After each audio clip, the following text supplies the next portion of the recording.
Assalamualaikum warahmatullahi wabarakatuh.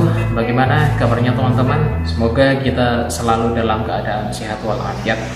Di sini kami dari kelompok 1 atas nama saya sendiri Rizal Robi Zakaria dan teman kami Muhammad Syadam Firmansyah dan teman kami selanjutnya Nur Rahma Senjani akan menjelaskan sedikit mengenai CSR atau Corporate Social Responsibility, yaitu tanggung jawab sosial perusahaan. Dan nantinya kami akan memberikan contoh implementasi perusahaan yang sudah menerapkan konsep CSR itu sendiri, yang dalam nantinya kami akan memberikan contoh perusahaan tersebut adalah PT Charum Tbk. Dan selanjutnya kami akan memberikan penjelasan mengenai apa itu CSR atau Corporate Social Responsibility, yang dalam hal ini akan dijelaskan langsung oleh sahabat kita, sahabat Nur Rahma Senjani. Di sini saya Nur Rahma Senjani akan menjelaskan tentang pengertian CSR, manfaat CSR, dan tujuan CSR. Apa sih pengertian CSR itu? Nah, kepanjangan CSR yaitu Corporate Social Responsibility. Definisi operasional CSR menurut pedoman CSR bidang lingkungan adalah tindakan yang melampaui kepatuhan kepada segala hukum dan peraturan yang berkaitan dengan bidang usaha perusahaan untuk berkomitmen pada perilaku bisnis yang etis untuk meningkatkan kualitas hidup dari para pemangku kepentingan dan berkontribusi pada berkelanjutan aspek ekonomi, lingkungan, dan sosial sebagai bagian dari proses pembangunan berkelanjutan. Nah, sedangkan CSR menurut World Business Council for Sustainable Development atau singkatan dari WBCSD merupakan suatu komitmen berkelanjutan dari dunia usaha untuk bertindak etis dan memberikan kontribusi kepada pengembangan ekonomi pada komunitas tempat ataupun masyarakat luas, bersamaan dengan peningkatan taraf hidup karyawan beserta seluruh keluarganya. Nah, selanjutnya, tujuan CSR. Menurut Sonny Carroll, ada beberapa hal yang mendorong perlunya keterlibatan perusahaan dalam program CSR, antara lain: yang pertama, kebutuhan dan harapan masyarakat yang semakin berubah. Yang kedua, untuk menghadapi persaingan bisnis yang sangat ketat agar tetap bisa survive, maka perusahaan tidak hanya berorientasi pada keuntungan semata, melainkan harus peka terhadap kebutuhan dan harapan masyarakat yang selalu berubah. Yang ketiga, terbatasnya sumber daya alam. Yang keempat, dengan adanya sumber daya alam yang sangat terbatas, maka perusahaan juga harus menggunakan SDA seefisien mungkin. Yang kelima, menciptakan lingkungan sosial yang lebih baik. Yang keenam, CSR yang diimplementasikan perusahaan akan memberikan kesejahteraan masyarakat yang lebih merata dan memberikan lingkungan sosial yang seimbang. Yang ketujuh, menyeimbangi antara tanggung jawab dan kekuasaan. Yang kedelapan, bisnis sangat mempengaruhi lingkungan, konsumen, kondisi masyarakat, kehidupan moral, dan budaya masyarakat. Yang kesembilan, keuntungan jangka panjang serta keterlibatan sosial merupakan nilai yang sangat positif bagi perkembangan dan kelangsungan jangka panjang. Karena perusahaan yang bersangkutan akan mendapatkan citra positif di mata masyarakat. Tidak bisa disangkal lagi bahwa bisnis akan tetap bertahan jika kepentingan semua pihak dapat diperhatikan dan terpenuhi. Selanjutnya, manfaat CSR. Manfaat CSR ada dua. Manfaat CSR untuk perusahaan dan manfaat CSR untuk masyarakat. Manfaat CSR untuk perusahaan meliputi yang pertama, meningkatkan citra perusahaan di mata masyarakat. Yang kedua, mengembangkan kerjasama dengan perusahaan lain. Yang ketiga, membedakan perusahaan tersebut dengan para kompetitornya. Yang keempat, memperkuat brand perusahaan di mata masyarakat. Yang kelima, perusahaan lebih mudah memperoleh akses terhadap modal. Yang keenam, perusahaan dapat mempertaruhkan sumber daya manusia yang berkualitas.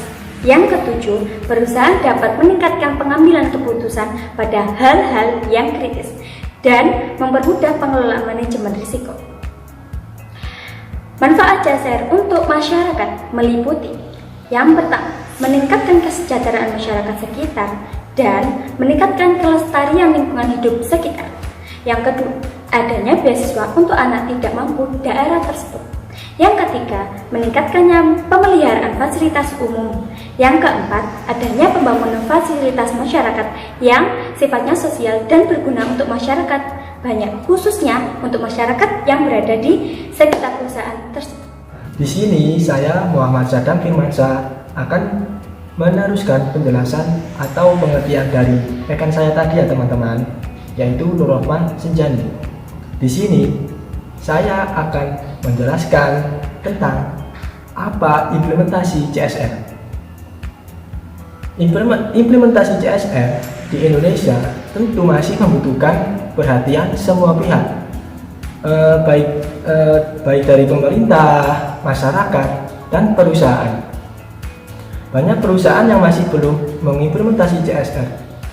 Perusahaan masih menganggap CSR tidak memberikan kontribusi positif terhadap keberlangsungan perusahaan. Padahal, sesuai dengan undang-undang, CSR melekat secara inherent dengan manajemen perusahaan.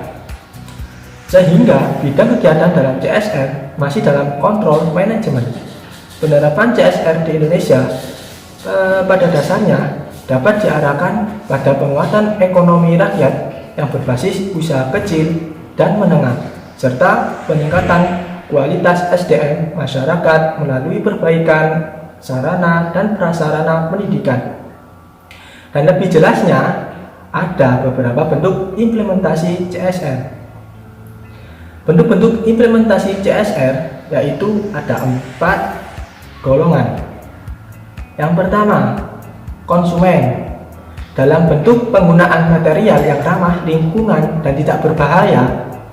Yang kedua, karyawan, meliputi dalam bentuk persamaan hak dan kewajiban atas seluruh karyawan tanpa membedakan ras, suku, agama, dan golongan. Yang ketiga, komunitas dan lingkungan. Nah, yang ketiga ini meliputi dalam bentuk kegiatan kemanusiaan maupun lingkungan hidup. Dan terakhir, keempat, kesehatan dan keamanan, meliputi dalam bentuk penjagaan, pemeliharaan secara rutin dan fasilitas dan lingkungan kantor. Nah, baik teman-teman, selanjutnya ada pembahasan yang dimana yaitu dasar hukum corporate social responsibility. Di Indonesia, setiap perusahaan wajib melakukan CSR sebagaimana diatur dalam Undang-Undang Nomor 40 Tahun 2007 tentang perseroan terbatas dan Undang-Undang Nomor 25 Tahun 2007 tentang penanaman modal. Dalam Undang-Undang Nomor 40 Tahun 2007 tentang perseroan terbatas, Pasal 1 Ayat 3 yang menyatakan tanggung jawab sosial dan lingkungan adalah komitmen perseroan untuk berperan serta dalam pembangunan ekonomi berkelanjutan, serta guna meningkatkan kualitas kehidupan dan lingkungan yang bermanfaat, baik bagi perseroan sendiri, komunitas setempat, maupun masyarakat pada umumnya. Teman-teman, selanjutnya kami akan mengenalkan atau mengambil sebuah contoh perusahaan yang dimana perusahaan ini telah mengimplementasikan serta menerapkan konsep-konsep corporate social responsibility tersendiri. Kami mengambil contoh perusahaan yaitu bernama PT Jarum. PT Jarum adalah perusahaan rokok di Indonesia yang bermarkas di Kudus, Jawa Tengah. Jarum merupakan salah satu dari 3 perusahaan rokok terbesar di Indonesia, yang dimana 2 lainnya adalah Gudang Garam dan HM Sampurna. Perusahaan ini awalnya bernama Jarum Gramophone, tetapi ketika perusahaan Jarum ini diakuisisi pada tahun 1951 oleh Oewi Gwen, yang dimana merupakan ayah dari pemilik sekarang. Dia memindahkan namanya menjadi Jarum atau memindahkan namanya menjadi PT Jarum. Perusahaan merek pertamanya adalah Jarum dan Kotak Ajaib. Dan awalnya mereka hanya dijual di wilayah Kudus, namun akhirnya produk mereka sudah tersebar di seluruh Indonesia. Sejauh ini teman-teman, produk mereka termasuk inovatif. Jarum kretek adalah cerutu pertama di dunia yang dibumbui oleh cengkeh atau dibumbui dengan cengkeh. Pada tahun 1984, perusahaan ini mengirimkan 2 karyawannya ke Kampen-Out pabrik cerutu di Belanda untuk mempelajari seluk-beluknya membuat cigarilos. Butuh beberapa waktu untuk menyempurnakan seni campuran tembakau cerutu dengan cengkeh, tetapi akhirnya PT Jarum mendapatkan formula yang tepat dan memperkenalkan rokok kretek ini kepada publik secara perusahaan Jarum Kudus. Selanjutnya, di sini saya akan menjelaskan mengenai sebuah organisasi dari PT Jarum Tbk yang berperan dalam konsep CSR di perusahaan PT Jarum. Jarum Foundation didirikan pada tanggal 30 April 1986 oleh generasi penerus Michael Bambang Hartono dan Robert Budi Hartono. Jarum Foundation berpegang pada filosofi lahir dalam dan berkembang bersama lingkungan. Berangkat dari dasar hidup tersebut, kami berusaha mencapai tujuannya, yaitu untuk menjadi institusi yang terbaik dalam memajukan Indonesia sebagai negara yang dikdaya seutuhnya di bidang sosial, olahraga, lingkungan, pendidikan, dan budaya. Jarum Foundation dibentuk sebagai bentuk konsistensi bakti pada negeri untuk turut serta menjadi bagian membangun negeri Indonesia yang bukan saja kuat secara ekonominya, tapi juga membanggakan dalam prestasi olahraga, prestasi akademis, menjaga kelestarian lingkungan dan kekayaan budayanya demi terwujudnya kualitas hidup Indonesia di masa depan yang lebih baik dan bermartabat. Berikut adalah program CSR pada Jarum Foundation. Program Jarum Foundation ada 5 program bakti sosial. Yang pertama, bakti sosial Jarum Foundation yang meliputi kegiatan sosial, mitigasi atau pencegahan, dan kemanusiaan. Kegiatan sosial seperti halnya renovasi bangunan panti asuhan dan bantuan fasilitas, pelayanan medis masyarakat desa dan pesantren, operasi KK gratis, operasi sumbing bibir, dan lain-lain. Yang kedua yaitu mitigasi atau pencegahan, seperti halnya Satgas Pencegahan Kebakaran, pemberantasan sarang nyamuk dan Aedes aegypti, dan program penyediaan air bersih. Yang ketiga yaitu bantuan kemanusiaan yang meliputi donor darah dan bantuan bencana alam dan lain-lain. Selanjutnya yaitu bakti olahraga Jarum Foundation. Ada 2 poin yaitu pembinaan dan prestasi. Yang pertama yaitu pembinaan, yaitu bakti olahraga Jarum Foundation tidak sebatas mencetak juara, tapi juga mencari bakat-bakat baru dalam regenerasi para juara. Karena itu Jarum menghiasi lahirnya perkumpulan bulu tangkis PB Jarum sebagai wadah pembibitan bakat-bakat terbaik dari seluruh penjuru Nusantara.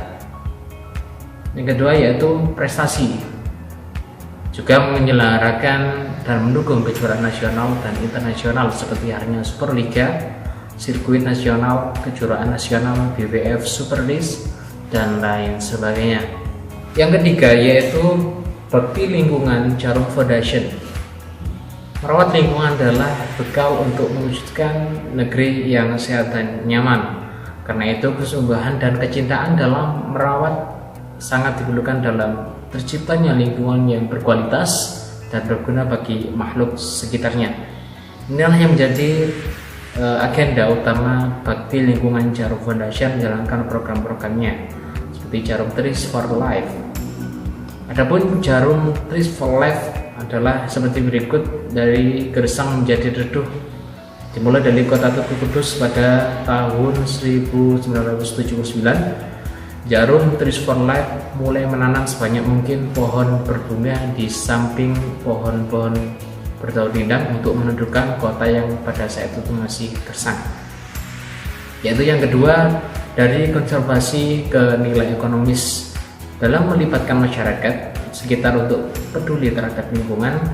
Sejak tahun 82, Jarum Trees for Life juga melakukan pembibitan mangga harum manis dan membagikan puluhan bibit-bibit buah tersebut secara cuma-cuma kepada masyarakat dalam bentuk okulasi.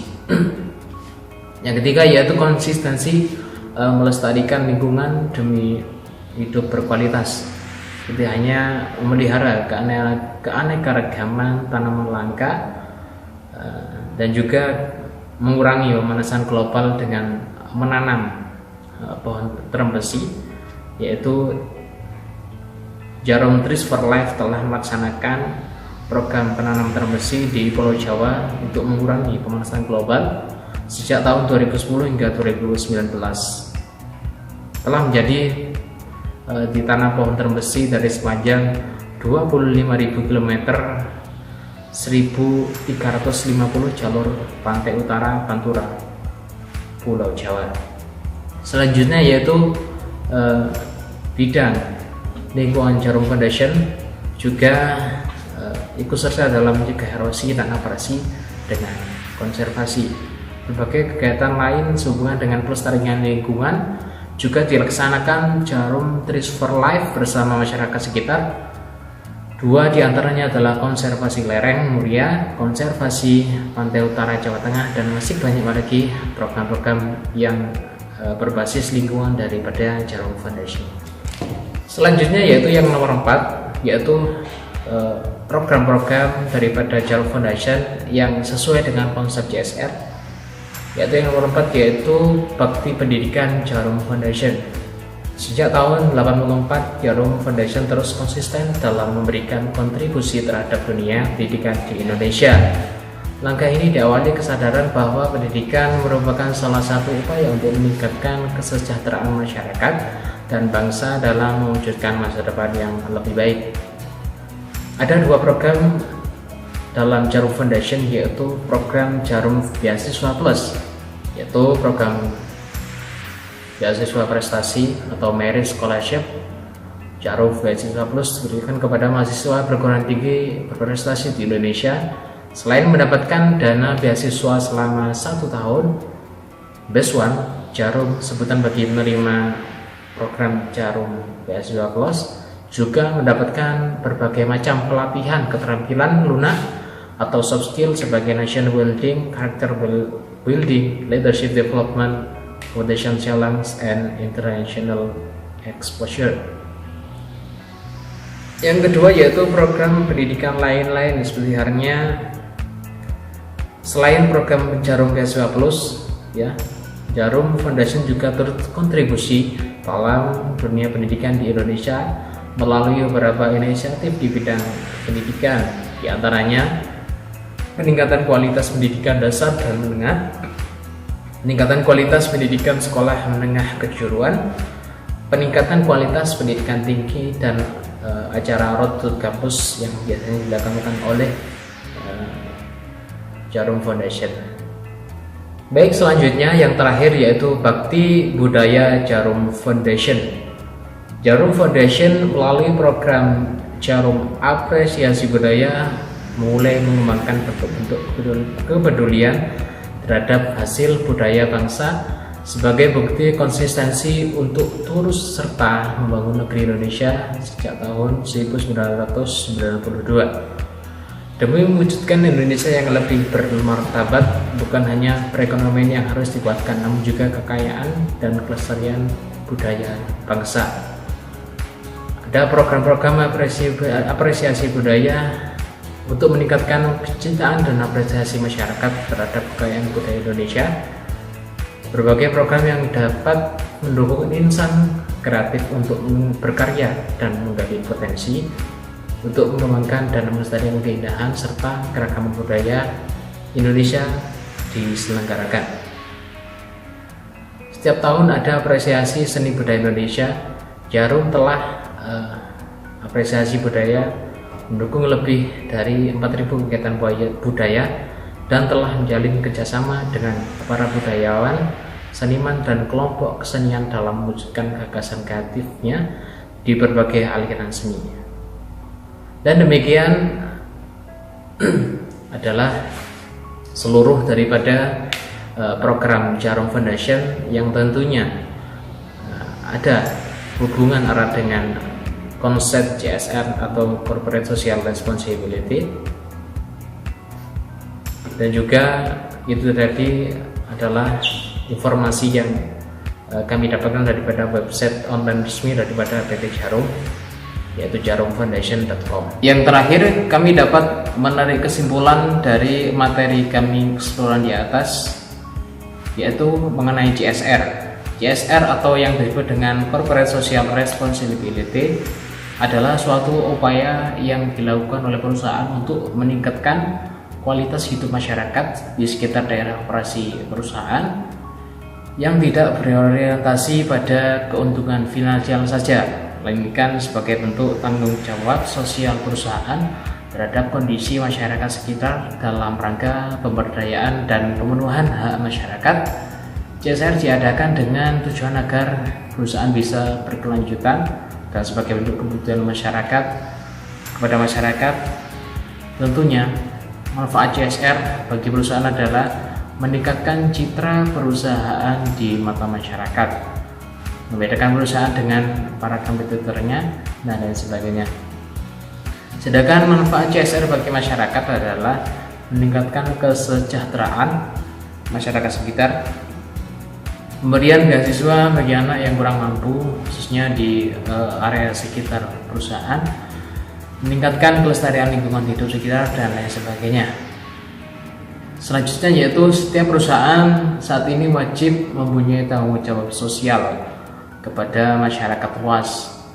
PT Djarum sudah sadar betul menurut kami akan tanggung jawab sosial tersebut. Hal ini terbukti dengan didirikannya Djarum Foundation dan diterapkannya 5 program dari Djarum Foundation yang sangat sesuai dengan konsep CSR, yaitu bakti sosial Djarum Foundation, bakti olahraga Djarum Foundation, bakti lingkungan Djarum Foundation, bakti pendidikan Djarum Foundation, dan bakti budaya Djarum Foundation. Selanjutnya yaitu program-program Corporate Social Responsibility yang dimiliki PT Djarum juga mempunyai unsur-unsur yang diterapkan sesuai teori yang ada, yaitu berkesinambungan dan berkelanjutan, perbedaan komunitas, dan dua arah. Program-program tersebut berupa penyumbangan bibit secara gratis yang dilakukan rutin setiap tahun, pemberdayaan warga di sekitar hutan mangrove, dan permintaan bibit dari instansi yang diberikan secara gratis. Yang terakhir yaitu kesuksesan suatu perusahaan didukung dengan keberadaan sumber daya manusia internal maupun eksternal perusahaan. PT Djarum sangat memperhatikan betul keberadaan sumber daya manusia ini. Banyaknya fasilitas dan program yang diberikan membuat sumber daya manusia dari kedua belah pihak memberikan loyalitas yang tinggi kepada perusahaan, khususnya PT Djarum. Baik, demikian adalah akhir dari materi kami. Kami mohon maaf apabila di sana sini masih banyak kekurangan kami dari kelompok 1. Kami akhiri. Wabillahi taufiq wal hidayah wa ridho wal inayah. Wassalamualaikum warahmatullahi wabarakatuh.